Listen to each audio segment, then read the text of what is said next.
So, you may or may not know there are floods in Mumbai right now. And Mumbai also has very cool old Buddhist caves as well as Hindu temples. They were built roughly around the same time. However, sadly, only the Hindu temples have active ritual services, so there are Brahmins who visit there. And even when I was there in 2022, it was being flooded. Like the monsoon does not like relent even among the Hindu temples in Mumbai. So if you get a chance to visit, like in the future when there's no flooding, it would be great. But yeah, right now Mumbai is flooding. And so for all sentient beings, this is a reading of Chetsang Rinpoche's biography. And hopefully one day, like the Buddhist caves will also have more like Buddhist activities. Like right now, it's just a museum type setting. And so for that reason, I didn't really want to visit Ellora at the time and Ajanta because it just felt like I wasn't sure about the political climate. Like it just was like full on Hindutva all the time. So I was just like, I don't know if like this is the right time to visit. But anyways, prayers to people who are currently really stuck. It's a terrible, hairy situation, and I'm grateful that I don't have to deal with it, but I know many people, their livelihoods are tied to the city, so they're just doing their best to get through this crisis, and all the best to all the people who are dealing with flooding situations in Maharashtra. Not just because even in Pune, which is the city across the Sayadari Mountains, they're also like, oh my God. Hey girl, hey. Shout out to all the girls and the women.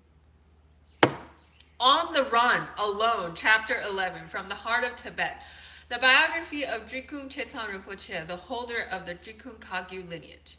Rinpoche could survive on his pay, but he never had anything left over. However, there were Tibetans who were clever at business and who had built up a shadow economy. Shout out Mumbai.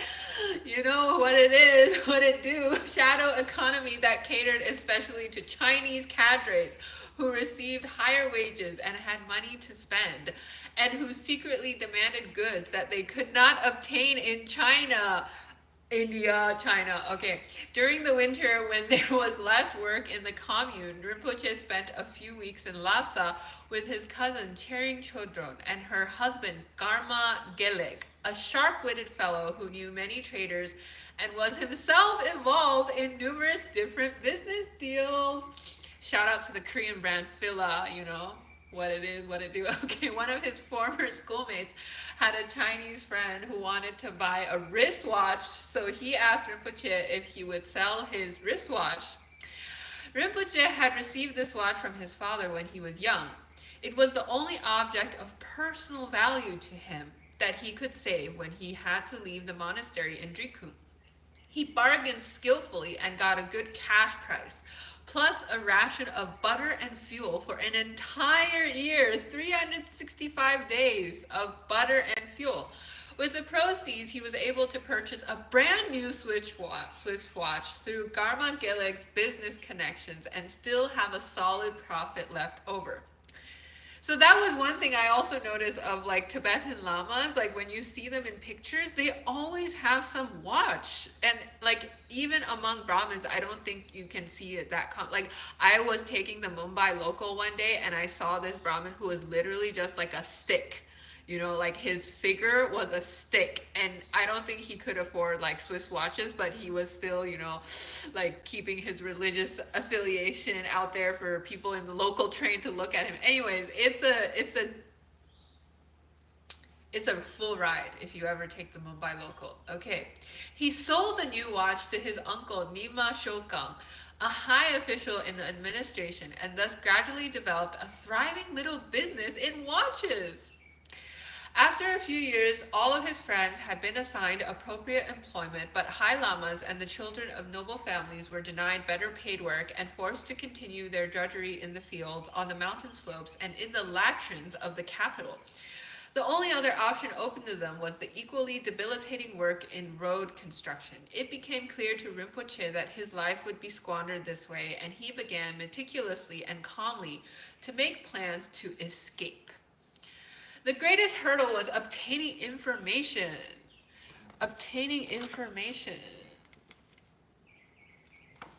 Since it was hard to know who could be trusted in a land crawling with informers, including those who might simply exploit the chance to curry favor with the authorities. But without accurate information, any attempt to flee was doomed to failure. In 1973, Chetsang Rinpoche was transferred to Chushul, south of Tolong, at the confluence of Kichu and the Yarlong Tsangpo, Brahmaputra. Did you know two British explorers discovered that the Brahmaputra was the Yarlong Tsangpo in 1913? So imagine, like, before 1913, people did not have evidence, like, in terms of, like, the scientific view that these were the same rivers. I think, like, the local people kind of had an idea, like people of Bengal, Bay of Bengal, but, like, it was only until 1913 that people got concrete evidence. So you can imagine the colonial hubris at that time. It's like, we got the Delhi Durbar, we got the Tibetans defeated, and then now who can stop us? Spain's gonna stop y'all. Spain's gonna win. I hope Spain's gonna win this Sunday in Berlin. All eyes on Berlin. UEFA, the Euro Cup. Oh god. Okay, back to the biography. His main tasks were to prepare translations for the local authorities and to take over the organization of a camp of canal workers. The pay was as miserable as it had been in the agricultural commune, and the workday was no less strenuous. He was lodged in the camp with the canal workers, and when there was not much translating to be done, he helped dig the ditch. In an austere office in the building of the district administration, Rinpoche translated reports, applications, and documents for meetings of the work units. Many politically charged texts also crossed his desk, such as the detailed accusations by Mao against Deng Xiaoping, 1904 to 1997, and the self-criticism and apology that were forced out of Deng later. One text described Tinley Chodron's Nimo revolt and the uprisings in other parts of the country that had resulted from it. So in the previous part of this reading, we mentioned, like, there was a nun who led a revolt and she was executed, and Chetsang Rinpoche had to witness it. Yeah, so from this, Rinpoche learned that had the army delayed its intervention for even a few days, a war of independence was almost certain to have broken out all over Tibet, including in Lhasa. Chetsang Rinpoche gained insights into the Communist Party's power structures, its apparatus of control, and its methods of repression. Farmers lived in the valleys and nomads in higher areas of this large district. Rinpoche was assigned to accompany a Chinese official, the chairman of the department in charge of the creation of communes in Chushul, into the remote areas as translator and cook. More nomads were going to be forced into settled life in communes, and the authorities wanted to increase the productivity of the ones already there. On his first excursion, he was sent to Tsapuna, high on a mountain, to check the progress of a nomad commune. There, Rinpoche met nomads who had been forced into sedentary life. They were very different from the nomads he had encountered with Trisab Japra north of Drikung and in Changtang. At the commune, Rinpoche found dejected, apathetic women and men who stared listlessly into the distance, as if the world no longer had anything to offer worth noticing. The Chinese had begun land reform in 1960, distributing to the poor and to former serfs parcels of land that had been owned by the old Tibetan government, the monasteries, and the aristocrats who had fled. Pompous ceremonies had accompanied the transfers, and the peasants were led to believe that this land and the animals they received with it was a gift from the Communist Party of China. 10 years later, after the animals had multiplied, their communist benefactors suddenly appeared and took everything away from them. The animals were taken to the commune, and each family was allowed to keep only 2 animals. Even their cooking utensils now belonged to the commune rather than to the family units. Now, the authorities had become concerned that the commune nomads were no longer attending to the animals because they did not own them anymore, or that they were slaughtering them, which was prohibited. Rinpoche was to investigate, and he found that this was the case. Neglected yak's zo, which is a cross between yak and domestic cattle, and sheep wandered around the camp, with no one seeming to feel responsible for them. I'm responsible. Okay, I was not born yet. Okay, one depressed old nomad admitted that he had in fact slaughtered a yak, and Rinpoche kept that admission to himself. Rinpoche didn't like his role of trying to explain the government's exhaustively long directives to them. The nomads were unable to adjust to the forced disruption of their traditional way of life, not understanding why they had to give up a system that was functioning very well in the country's economic structure, and which had also offered a way of life that made them happy despite its hardship. They could not and would never understand this, no matter how anyone tried to explain to them the government's decisions. Rinpoche intensified his escape preparations as the full realization of his bleak future in Tibet settled on him. He had told one of his few trustworthy friends in Tolung about his intention, and for a while they considered fleeing together, but Rinpoche came to the conclusion that it would be less conspicuous if they went separately. They never discussed serious plans, but only occasionally mentioned their intentions as a vague possibility. In Chushu, there was no one with whom he could build up a relationship of trust. Although his trips to Lhasa were now much more infrequent. His trips to Lhasa were much more infrequent. They were his only opportunities for gathering the information he needed. During the early stages of the Cultural Revolution, the People's Liberation Army had reinforced its troops in the border regions and saturated the population with informers. But now the situation had slightly relaxed. A few families were permitted to receive visits from relatives in Nepal, and so occasional traders from Nepal began to make their way into Lhasa. Nepal is like this shape, and then Tibet is like this, so it's like... Rinpoche encountered them at his cousin's home, where many people came and went. Garma Geleg, her husband, had many diverse contacts, and Rinpoche was able to meet and converse with Nepalese merchants, pursuing his goal methodically and cautiously. He discussed matters of current interest to the traders, the products presently in demand, prices, barter values, sales turnovers, and so on, before deciding whether he might safely steer the conversation in another direction. Knowing that one of the Nepalese merchants spoke fairly good English, he drew him into a conversation about language and semantics, giving detailed elucidations of Tibetan concepts and their Chinese equivalents, and thus innocuously extracted a few useful English expressions from him. He finally confided in one of the traders, but still said nothing to his relatives as he did not wish to cause them trouble. He learned that the route to Darjeeling that he had followed on his journey as a young boy was far too dangerous, since there were many army bases on the way and along the border with India and Bhutan. It was best to head for Nepal because the People's Republic of China had good relations with Nepal and was now allowing limited trade across that border.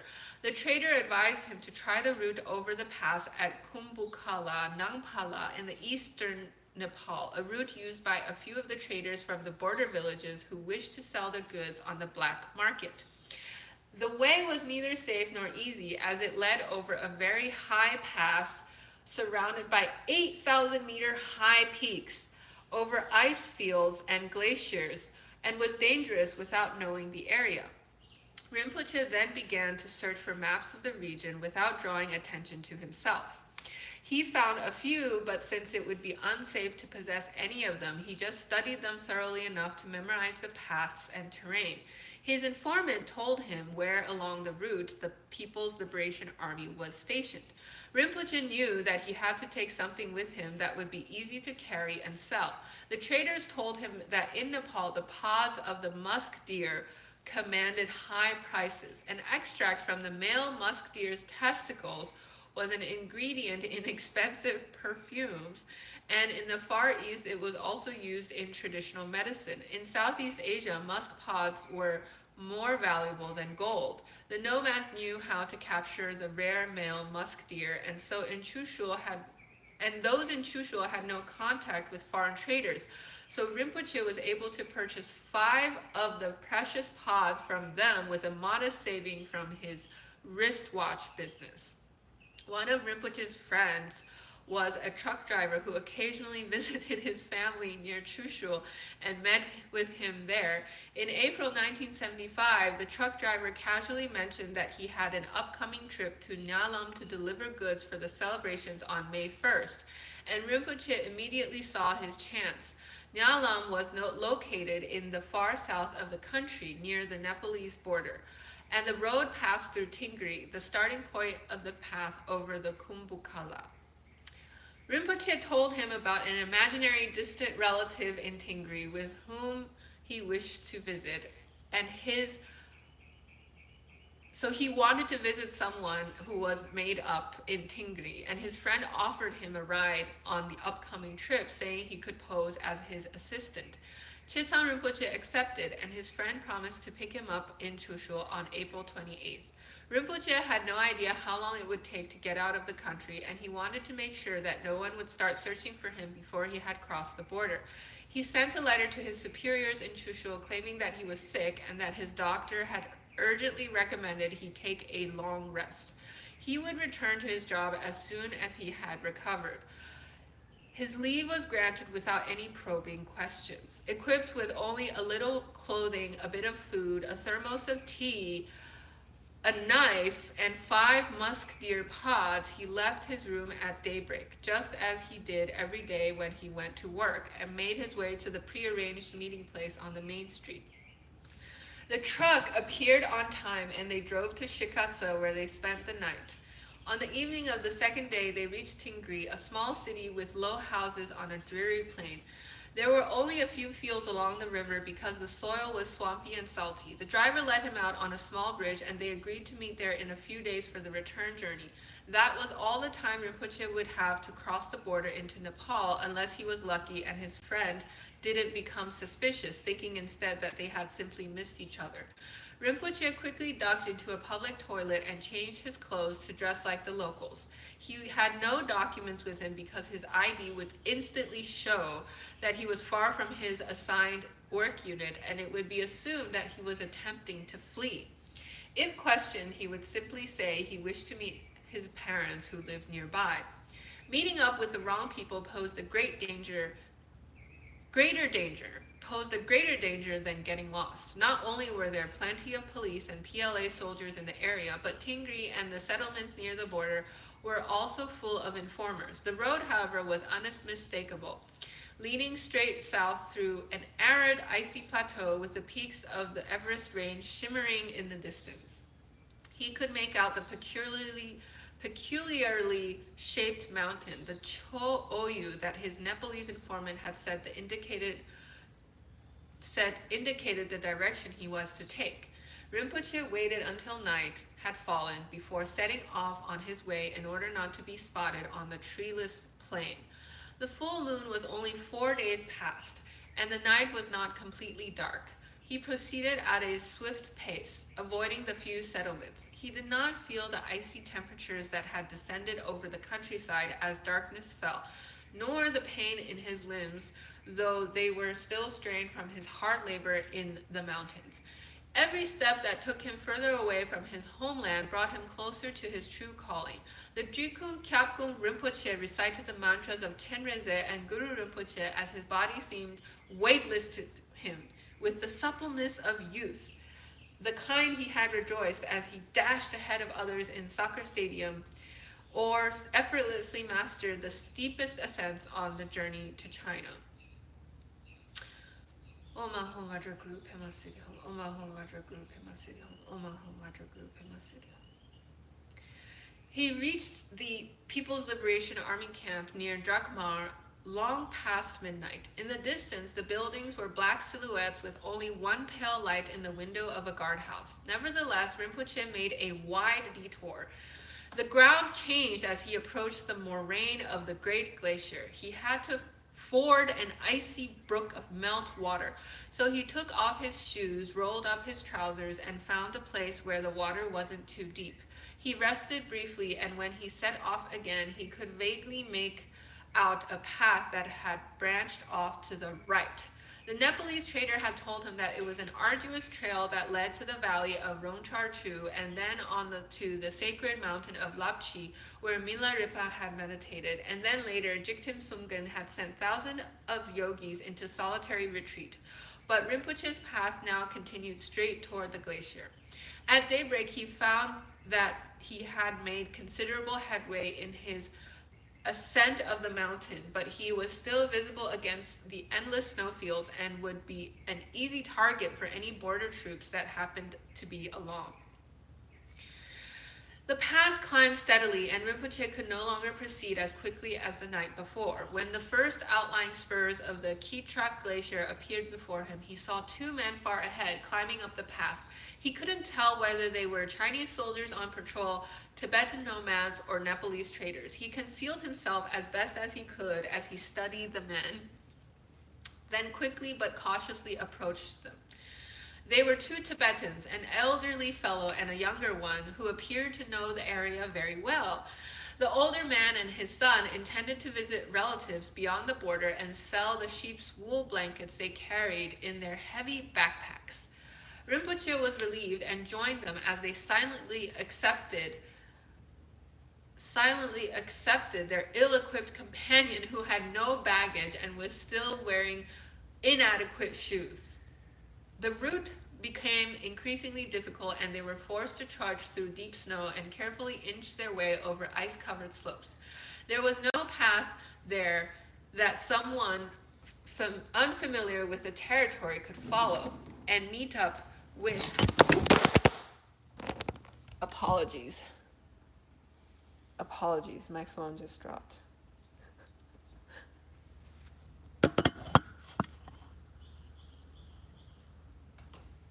Okay.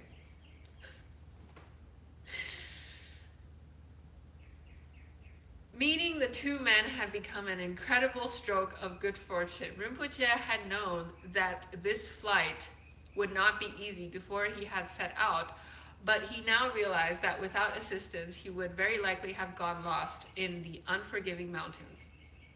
Once on the glacier, deep crevices in the ice made every step critical. His informant in Lhasa had warned him about this. The path over the Kumbhakala was an old trade route for yak caravans, but many a trader had met an untimely death in the ice crevices, even with the knowledgeable guides. Rinpoche's companions pulled a long wooden slate out from where it had been hidden under a cliff outcropping. They tied themselves, including Chetsang Rinpoche, together with a rope, laid the board over the first fissure, and crossed one at a time over the precarious bridge, held secure to the others by the rope. Then they very carefully pulled the plank across and placed it over the next rift. It was essential that the plank not slip from their grasp and fall into the abyss, thereby stranding them in this great stretch of cleft ice. The ice trek over this difficult terrain seemed endless. Icy winds began to blow, dangerously driving particles of snow into the traveler's lung. After many hours, they reached the high pass, an elevation of 5,716 meters, and Rinpoche could just barely make out the forms of the traditional cairns of piled up stones with prayer flags under a layer of snow and ice. Prayer flags. As the wind blasted clouds of white crystals against them. He did not turn around, nor did he cry out victory to the gods, as was the custom when crossing a pass. In Tibet, it was as though all of the old gods had departed. Fortunately, the winds died down as they descended, and they made good progress in the calm weather. From the Nangpa Glacier, they descended to Khumbu in Nepal, an area replete with legends and home to Yeti as well as Sherpas. The Sherpas call the area Belyul Kebalo, Hidden Valley, and claim it has been blessed by Guru Rinpoche. There are holy lakes and mountains there, including a sacred spring of long life. That night they found lodging in a nomad's tent in the tiny settlement of Lunak, and they ate a simple meal. Rinpoche gave his companions the rest of his meager provisions and then fell into a deep sleep. He set off alone the next morning as he wished to put the border region behind him as quickly as possible. Much later, when the Drikung Lamas living in exile were to hear about the circumstances of his escape, they would be convinced that the appearance of his two companions was a manifestation of the goddess Tara or the Drikung protectress Achi, and they were equally certain that the two had simply vanished afterwards like a mirage. Rinpoche would smile at this interpretation. It is almost certain that his flight would have failed without the help of the two men, and whether one sees it as a lucky coincidence or as the help of the sublime ones depends on the point of view and the purity of perception. As Shechen Ramchar Rinpoche likes to say, I am a victim of your pure perception. I am very humble and honored to be invited by you with pure perception. Rinpoche's path took him along a glacial brook to lower-lying regions where he came upon the first settlements, which he tried to circumvent, as he assumed the border soldiers would be everywhere there. In front, he saw some Nepalese policemen playing cards, but they completely ignored him. He also encountered Tibetans now and then, but he hesitated to confide in anyone after living for so long among informers and spies. He continued alone and silent until he reached the valley of Tingpoche, where he struck up a conversation with a Sherpa whom he heard speaking Tibetan and who seemed trustworthy to him. Rinpoche sold him the musk deer paws for much less than their real value, as he urgently needed Nepalese rupees and less conspicuous clothing. He bought trousers such as the locals wore and a common black umbrella. He continued through many villages, now eating in roadside taverns, having to trust the tavern keeper's honesty as he simply held out some money and took whatever change was given to him. Chetsang Rinpoche crossed the scenic Kosi Valley, but made an effort to ask as few questions as possible. He made a wrong turn in Karikola at the crossroads of various trade routes, thus going too far south. He had to turn back and take the footpath leading to Nuntala after having already been a few days on the road. If it had not been a matter of reaching his destination, one about which he knew nearly nothing except that it was where he could lead a free life as quickly and as inconspicuously as possible, he might have serenely enjoyed the path, crossing over steep meadows and the views of majestic mountains from which the skies sometimes kindly withdrew their cloudy grip. He might have studied the thick layers of lichen and mosses on the tree trunks of the enchanted rhododendron forests with the same fervor with which he studies every blossom and every unfamiliar blade of grass to this day. At the Lamjora Pass, he left the Buddhist Solu Khumbu region and continued on to Jiri in the Jiri Kola Valley, where the drivable road began, and he could wait in a tea shop on the side of a road for the bus to Kathmandu. Okay, we will end here, and let's see if we can play some songs about Kathmandu to lighten up the environment. Yeah, Govinda, he's like a famous actor from Bollywood. My friend who drives a truck, he's playing old Bollywood songs these days, so if y'all losing it, listen to some old Bollywood songs.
Thank you guys for watching. See you guys in the next reading.